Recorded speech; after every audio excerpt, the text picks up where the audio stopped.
Voir ou ne pas voir Hamnet, telle est la question à laquelle on va tenter de répondre dans ce face-à-face critique. Is it true? You know everything about a person by touching them here. Not everything. He's got more inside of him than any man I've ever met. Who are you looking for? William Shakespeare. I have no talent for waiting. The women in my family see things. What do you see? Hamnet, c'est l'histoire de William Shakespeare, ou plutôt l'histoire de Madame Shakespeare. Le film est centré sur ce personnage d'Agnès, qui est une femme un peu sorcière, un peu druide, voilà, qui aime vivre dans la forêt, qui parle avec la nature, qui semble avoir une connexion avec un petit peu le surnaturel, et puis qui tombe folle amoureuse de William Shakespeare, amour partagé. Donc on découvre ce jeune couple, et c'est vrai qu'au départ, la photo est assez sublime, les couleurs sont magnifiques, et il y a quelque chose de très organique dans le film, dans la description de ses décors, dans le lien à la nature, mais aussi la transpiration sur les peaux, la saleté, etc. Il y a vraiment quelque chose d'extrêmement, une sorte de réalisme en couleurs qui réussit vraiment bien, je trouve, à la première partie du film, même si c'est vrai que de voir Madame Shakespeare partir à coucher dans les bois, tel un animal magnifique, cramponné à son vieux tronc d'arbre, là,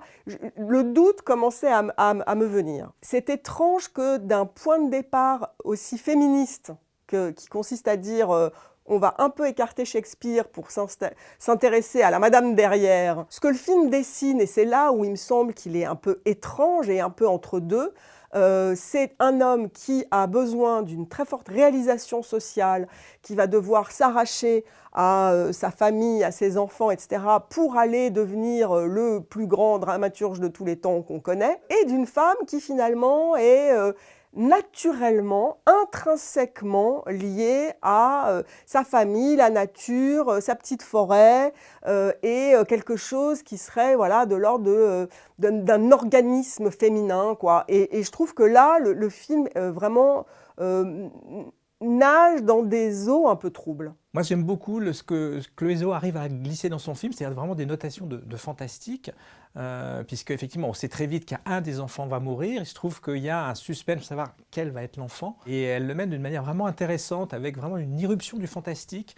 Il y a comme des fantômes qui traversent le film comme ça, et ça donne vraiment des scènes très très fortes. Et puis il y a une espèce de crescendo final vraiment extraordinaire sur la création proprement dite de la pièce. Voilà, c'est vraiment bouleversant. Je pense qu'on était beaucoup à l'issue de la projection de presse à sortir avec les yeux plus qu'embués. Le film est très fort parce que évidemment il y a un côté pathos évident, mais il y a cette idée de la puissance cathartique de l'œuvre d'art, et cathartique et collective, c'est-à-dire vraiment c'est la réunion des acteurs, du metteur en scène qui est Shakespeare, de l'auteur sur la scène, devant un public, et tout le monde communie sur cette puissance de l'art, et en quoi vraiment comme une tragédie peut inspirer une œuvre d'art qui est devenue mondialement célèbre, et qui permet vraiment de sublimer un deuil et de ressortir, sinon grandi, du moins peut-être un peu meilleur d'une telle épreuve. You should go to London. That place in your head is now more real to you than anywhere else. I am myself indifferent on it. Again! Do you not wonder what is in it? In what? The play. Puis dans le rôle principal, c'est Jessie Buckley. Alors elle est dans un rôle un peu à performance, hein, c'est-à-dire, Marie l'a dit, il y a le côté un peu femme sorcière, elle crie beaucoup. La puissance du deuil fait qu'à un moment, on est vraiment dans un jeu presque animal, très fort. Après, j'ai vu pire que ça, dans l'aspect performance à Oscar. Alors évidemment, Sam a raison, et moi aussi, j'ai pleuré à la fin. Mais j'ai pleuré parce qu'on me les a arrachées avec tellement de force, ces larmes. C'est-à-dire que l'agonie interminable de l'enfant, c'est déjà quelque chose. Mais alors après, c'est vrai qu'il y a cette représentation théâtrale. Alors elle n'a rien fait de son deuil, hein, Agnès. Ça fait 1 an qu'elle rumine sa douleur, etc., etc. Pendant ce temps, monsieur créait, monsieur a trouvé la catharsis, et là, elle assiste au spectacle. Et il y a cette phrase qui est « et le reste est silence », et sauf que le film ne prend pas du tout ce chemin-là, c'est-à-dire que non seulement on a les larmes des personnages, les gros plans sur les visages, et la musique de Max Richter, c'est-à-dire pas du tout du silence, l'inverse du silence, des cordes qui vous percent le cœur, évidemment qu'on chiale. J'allais dire c'est programmatique, c'est fait pour, c'est bâti pour. Alors c'est pas désagréable, ça fait pas un grand film. Je ne vote pas aux Oscars et ça tombe bien parce qu'Hamnet c'est bof. Et moi, je regrette de ne pas voter aux Oscars parce que Hamnet, c'est très bien. Bye.